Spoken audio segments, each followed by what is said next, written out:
Assalamualaikum warahmatullahi wabarakatuh. Waalaikumsalam warahmatullahi wabarakatuh. Naqra'u surat al-Fatihah ila al-alim al-allama al-arif billah Muhammad bin Muhammad Abu Hamid Muhammad bin Muhammad bin Muhammad al-Ghazali qaddasallahu ruhahu. Al-Fatihah.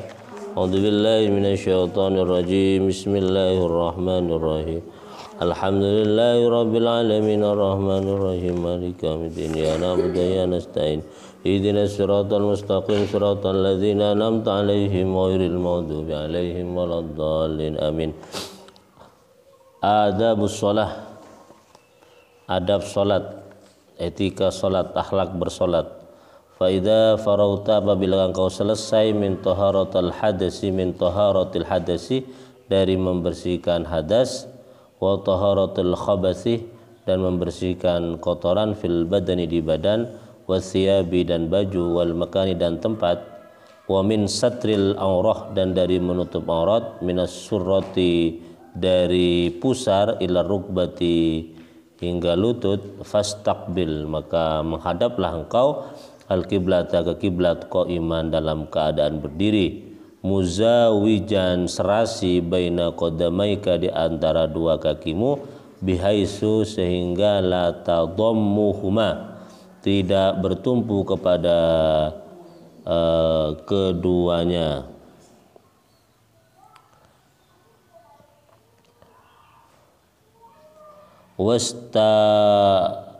Wastawi dan luruskan qaiman dalam keadaan berdiri, sumakro kemudian membaca qul a'udzu birabbin nas, surat qul a'udzu birabbin nas, tahassunan agar terhindar, agar dibentengi biha dengan an-nas itu ya, minasyaiton dari setan ar-rajim yang terkutuk. Wahdir dan hadirkan qalbaka hatimu, ma anta fihi ma apa anta fihi kamu fi di dalam ma, wa farihu dan kosongkan hu akan hatimu, minal waswasi,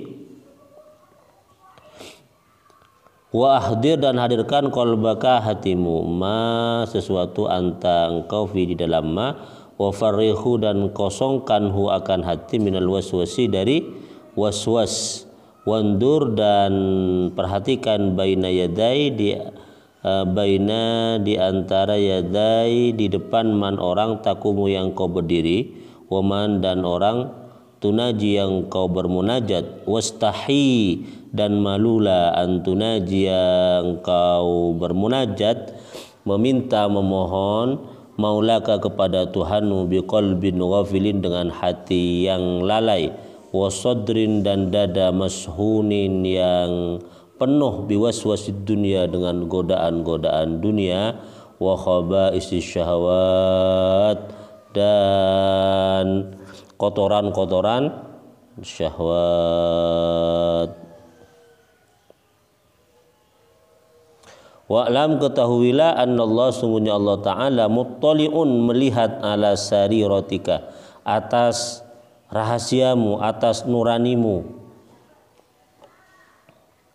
wa nadir ila qalbika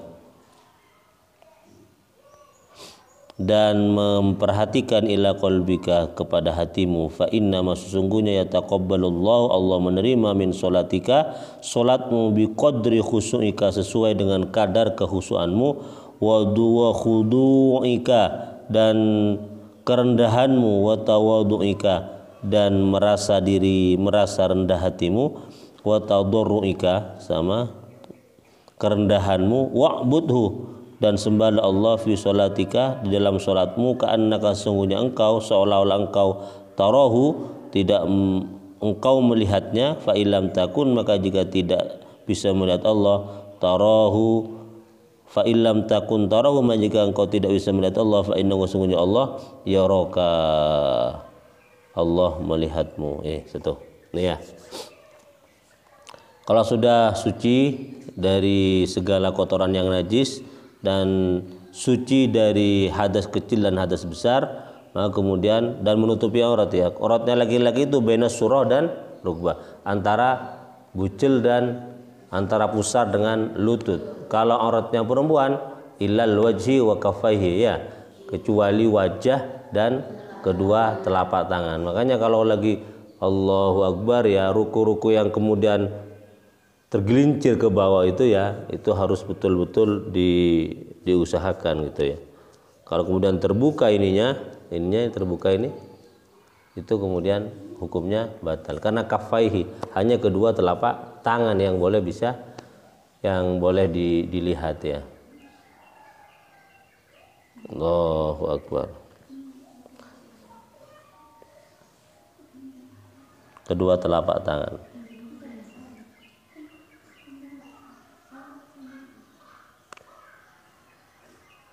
Terus maka menghadaplah kiblat dalam keadaan kaki harus serasi. Tidak boleh ada kaki yang ini ya, kaki yang kanan misalnya lebih tegak, kaki yang kiri lebih bengkok, sehingga kemudian kamu berdiri dalam keadaan kaki kamu itu bertumpu kepada kaki kanan. Nggak boleh. Tidak boleh tunggal kaki, yang kiri diangkat, yang kanan berpijak kepada bumi. Harus dua-duanya itu serasi nih, serasi. Muzawijan. Kemudian membaca a'udzubillahi minasyaitonirrajim, membaca qul a'udzu birabbin nas malikin nas ilahin. Itu sebelum sholat, sebelum takbiratul ihram disunahkan membaca qul a'udzu birabbin nas, surat An-Nas. Kenapa? Tahassunan minasyayatin, agar engkau tergoda dari godaan setan selama sholat. Biasanya baca apa sebelum? Ada yang baca Allahumma inni a'udzubika min hamazatis syayatin. Itu bisa. Iya. Ada yang seperti itu. Ada, kalau ini dianjurkan membaca surat An-Nas.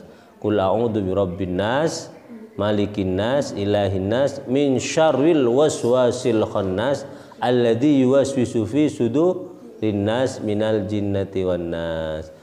Terhindar dari godaan-godaan setan. Setan itu hebat ya.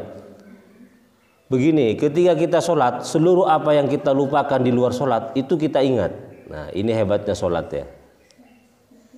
Apapun yang kita lupakan di luar sholat, ketika sholat itu kemudian datang bertubi-tubi, datang semuanya. Apa yang tidak penting, apa yang penting lalu kita lupakan di luar sholat, ketika sholat kemudian tiba-tiba ingat. Suatu hari ada seorang kehilangan uang, dompet, kehilangan barang. Kemudian datang ke Imam Abu Hanifah. Imam Abu Hanifah, saya kehilangan dompet. Nah, terus gimana caranya agar saya ingat di mana saya telah meletakkan dompet itu? Oh, kamu lupa? Iya, cobalah sholat dulu 2 rakaat, minta petunjuk kepada Allah. Akhirnya apa? Sholat orang itu, Allahu Akbar. Dalam sholat dia ingat, oh dompet saya taruh di bawah kasur, begitu ya. Akhirnya apa? Sholatnya tidak khusyuk. Kok bisa? Setan membisikkan ke dalam pikirannya, kamu itu dompetnya ditaruh di dalam kamar di bawah kasur. Oh iya. Akhirnya apa? Selama sholat 2 rakaat dia ingat dompetnya, kemudian terburu-buru untuk mengambil dompet itu. Ketika selesai sholat tanya, gimana? Iya Imam Abu Hanifah, saya sudah ingat di mana saya meletakkan dompet itu. Ya begitulah sholat. Hal yang kita lupakan di luar sholat, ketika sholat ingat kembali. Kenapa? Diingatkan oleh setan.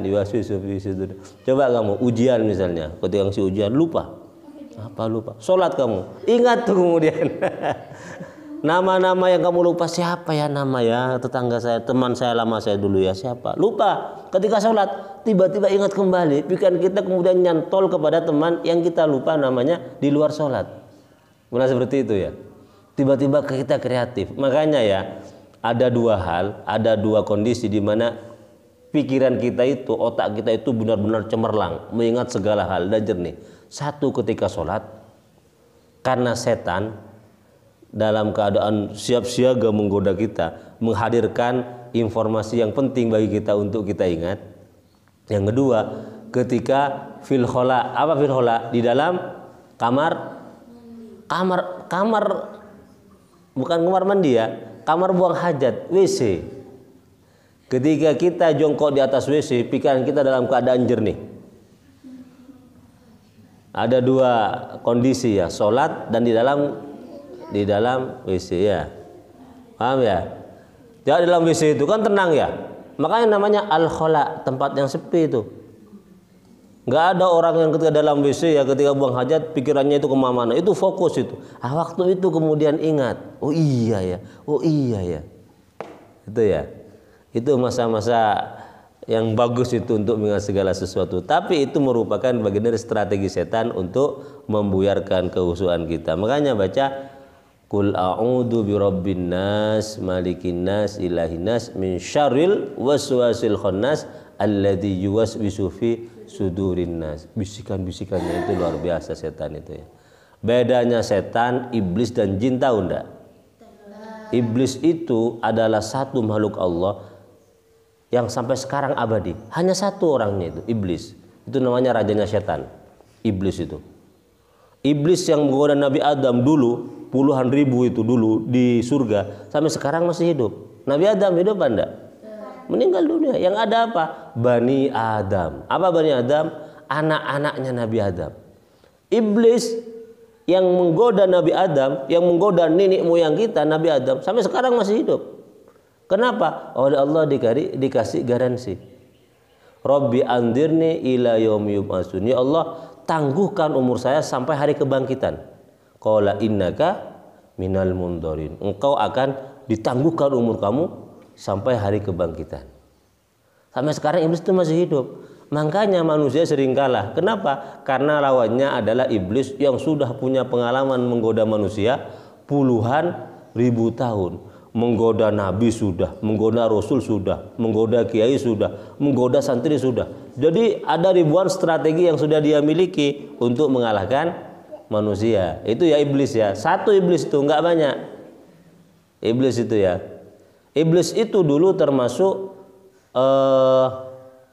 meraknya ahli ibadah. Jadi ibadahnya dulu sebelum dia ingkar kepada Allah adalah ibadah yang tausul malaikah ya dulu ya. Merak atau merak ya, burung yang indah ya. Jadi iblis itu karena ibadahnya luar biasa kepada Allah itu dianggap sebagai taus, makhluk yang paling indah di langit, dekat dengan Allah. Tapi kemudian dia dilaknat karena aba wastakbara wa kana minal kafirin. Dia tidak mau sujud kepada Nabi Adam ketika Allah memerintahkan para malaikat dan iblis untuk sujud kepada Nabi Adam. Kenapa? Istakbar, sombong. Khalaqtahu min tin wa khalaqtani min nar ya gitu ya. Engkau Allah menciptakan khalaqtani min nari wa khalaqtahu min tin ya. Engkau ya Allah menciptakan aku dari api dan engkau menciptakan Adam dari tanah. Mana lebih hebat tanah dengan api? Lebih hebat api kata iblis. Makanya tanah itu di bawah, api itu membakar. Makanya saya tidak mau sujud kepada Nabi Adam karena asal penciptanya dari tanah. Nah, sombong. Nah, akhirnya apa? Dikutuk ya. Sampai sekarang masih hidup itu, berkeliaran iblis itu. Itu rajanya setan. Yang kedua, setan. Setan itu ada dua. Minal jinnati wan nasi. Dari bangsa manusia dan dari bangsa jin. Setan itu. Apa setan itu? Setiap hal yang membuat kita jauh dari Allah namanya setan.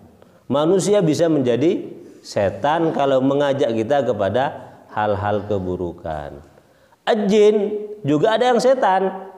Tapi jin itu beda dengan manusia apa? Jin tidak bisa dilihat. Jadi kata jannah itu ya jinnu jinnan itu ya. Jannah itu artinya apa? Tertutup. Janin, apa janin itu? Bayi di dalam perut ibu. Kelihatan apa enggak? Enggak kelihatan. Kenapa? Terhalangi. Jannah, surga, itu artinya tempat yang tidak bisa dilihat karena rimbun dengan beragam banyak pohon rindang. Jin, makhluk Allah yang enggak bisa terlihat. Tuh ya. Tapi jin bisa melihat kita. Tuh kan. Ketika saya ngomong jin tuh tahu ini kok ngomong saya ini. Nih. Coba baca buku dialog jin ya. Dialog dengan jin karangannya Isa Daud itu diungkapkan di sana itu seperti apa makhluk jin itu. Ternyata jin itu aslinya jelek. Kedengaran jin ya? Enggak, bukan jelek, kurang bagus. Kalau kedengaran bahaya nanti ini ya. Jin itu enggak lah ya, bukan kurang bagus. Jin itu digambarkan di dalam dialog jin itu ya, antara Isa Daud tuh ya dengan temannya jin muslim itu, tanya, jin itu seperti apa sih? Saya ingin tahu aslinya. Yang tampak bagi manusia itu bukan aslinya. Kalau aslinya nggak kelihatan. Yang tampak bagi kita itu menampakkan seperti wajah nenek kita misalnya, seperti harimau, itu sudah penampakan, perubahan dari bentuk asli. Aslinya jin seperti apa? Kata Isa Daud itu. Aslinya jin itu kecil, 1 meter tingginya. Terus rambutnya apa ya, kayak seperti itu, apa namanya itu, gimbal. Matanya segitiga sama sisi, ya segitiga begitu ya, segitiga, matanya segitiga.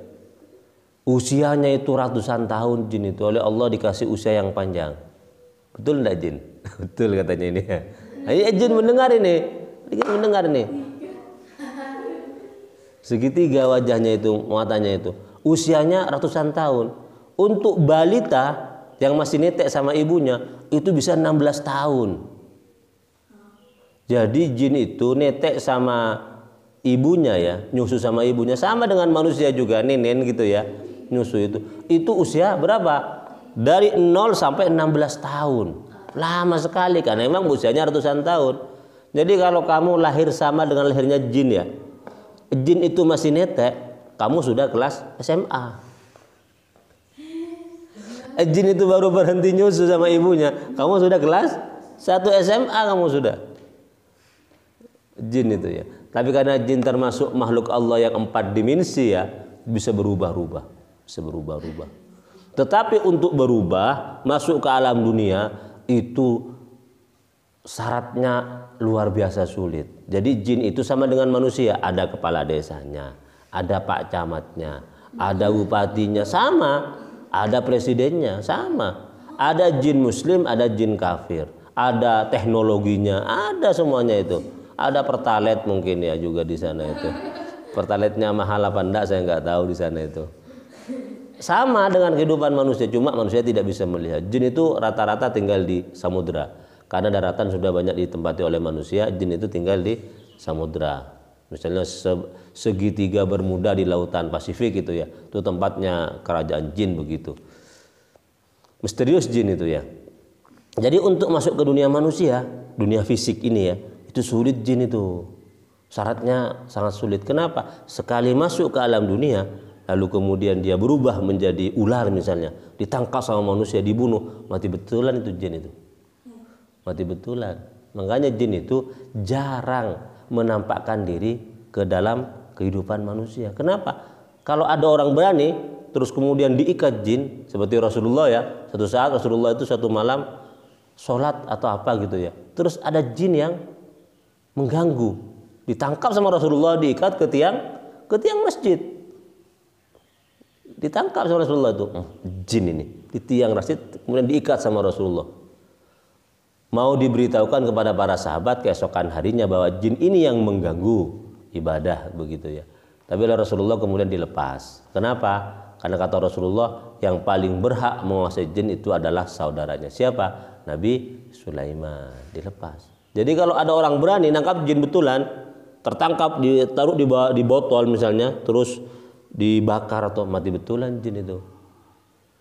Makanya jin itu hanya menampakkan kepada orang yang sekiranya takut kepadanya. Kenapa? Biar nggak ditangkap. Kalau orang berani, jin itu nggak menampakkan diri, takut ditangkap betulan. Kalau dibunuh, mati betulan dia itu. Kan banyak orang-orang yang berani itu ya. Berani itu ya. Ditangkap itu. Ada ya kiai saya cerita itu, temannya menguasai kitab yang bisa menaklukkan jin, apa ya, Kitabu Malakatul Jinni apa begitu ya. Terus dia datang ke sebuah toko itu ramai sekali. Ternyata apa? Toko itu dijaga oleh jin.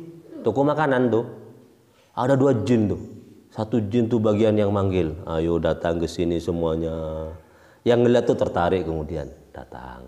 Dibisiki, Ayo datang di sini enak makanannya. Datang. Jadi toko itu 24 jam ramenya Masya Allah, luar biasa. Di dalamnya ada satu jin yang tugasnya apa? Meludahi makanan. Kenapa? Biar enak makanannya. Jadi teman kiai saya itu bisa melihat jin itu ya loncat-loncat tuh ya di depan piringnya orang yang sedang makan tuh apa? Meludahi. Ke dapur diludahi. Gitu ya. Enak itu. Kenapa? Ada jahil jinnya itu ya. Lalu dah jinnya itu ditangkap, kemudian ditangkap ya, terus tangkap, kemudian dikasih bawang putih. Ternyata jin takut sama bawang putih, takut tuh, yuk makan bawang putih, takut tuh jinnya itu. Akhirnya jin tuh cerita bahwa dia itu memang dipesan oleh pemilik warung itu untuk melariskan. Jadi ada jin pelaris. Jadi bagi orang yang punya ilmu, jin bisa ditangkap. Makanya jin itu tidak mau menampakkan dalam kehidupan manusia, takut ditangkap betulan. Hanya menampilkan diri bagi orang-orang yang takut. Ini Rika takut ini. Saya mau nampakkan diri. Izin dulu itu sama kepala desanya. Pak Kades, saya mau nampakkan diri. Ya silakan. Ding. Rika takut dia itu. Enggak jadi nangkap jinnya itu. Kalau berani itu ya, jin tidak menampakkan diri. Jadi baca a'udzubillahi minasyaitonir rajim sebelum wahdir qalbaka, dan hadirkan hatimu, kosongkan ini ya, wa farighu minal waswas, kosongkan hatimu dari segala hal yang berkaitan dengan gangguan-gangguan, ingatan-ingatan, hayalan-hayalan itu ya. Wandur ma baina man taqumu wa man tunaji, perhatikan siapa yang ada di hadapanmu. Siapa? Allah Subhanahu wa taala. Malulah engkau kepada Allah, kamu dalam keadaan sholat bermunajat kepada Allah, tetapi engkau lupa kepada zat yang kamu memberikan atau menyerahkan dirimu itu. Malu kepada Allah ya. Jadi ketika Allahu Akbar itu seolah-olah Allah itu hadir di depan kita itu. Malu ya. Kita minta kepada Allah segala hal dalam sholat, tapi kita lupa kepada Allah, ingat kepada yang lain. Allah itu tahu tentang isi hati kita, ya. Dan Allah itu menerima sholat kita sesuai dengan kadar kehusuan kita, kadar ketakutan kita, kadar kerendahan hati kita ketika sholat. Makanya ya, ketika sholat apa? Wa'budu bi sholatika ka'annaka tarahu fa illam takun tarahu fa innahu yaraka. Jika sholat, rasakan seolah-olah engkau melihat Allah. Kalau bisa ya, tapi jangan bayangkan Allah itu seperti apa-apa, jangan ya. Tapi kalau kamu nggak bisa merasakan, ingatlah bahwa Allah sedang memantaumu, Allah sedang melihatmu gitu ya. Itu harus dilatih itu. Jadi segala hal yang tidak berkaitan dengan Allah dibuang. Makanya salah satu cara khusyuk itu adalah pertama apa? Membacanya pelan. A'udzubillahi minasyaitonirrajim. Bismillahirrahmanirrahim. Alhamdulillah. Itu bisa menciptakan kehusuan. Yang kedua, ya belajarlah untuk merasakan bahwa Allah sedang melihat kita. Coba misalnya kamu minta sesuatu kepada Bupati Sumeneb ya. Kira-kira khusyuk apa enggak kamu? Khusyuk. Setiap kata ditata, takut keliru. Betul-betul fokus. Masa kamu minta kepada Pak Bupati sambil main HP? Pak Bupati, begini ya, main HP. Begini ya Bupati. Aduh, kalah lagi gamenya. Begini Pak Bupati ya. Saya mau minta untuk pembangunan rumah. Adah, lobet baterainya ini Pak Bupati. Dikasih apa enggak kamu itu ya? Di penjara kamu itu ya. Kenapa? Karena tidak khusyuk kamu itu. Tidak. Coba orang minta Bupati begini ya. Begini. Iya Bupati. Oh iya Pak Bupati. Iya. 200 juta Bupati. Oh, adanya berapa? 100 juta. Oh iya enggak apa-apa Pak Bupati. Sudah alhamdulillah, sudah cukup bagi kami Pak Bupati. Iya. Oh iya siap Pak Bupati, siap. Begitu usul ya. Andai kata ada nyamuk hinggap di kepala kita enggak menangkap nyamuk itu, kita biarkan itu. Gitu ya. Itu ya.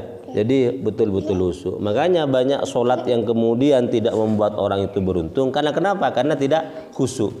membuat sakit hati Allah Subhanahu wa taala, karena ketika kita sholat Allah tidak kita perhatikan. Sholatnya itu seperti apa?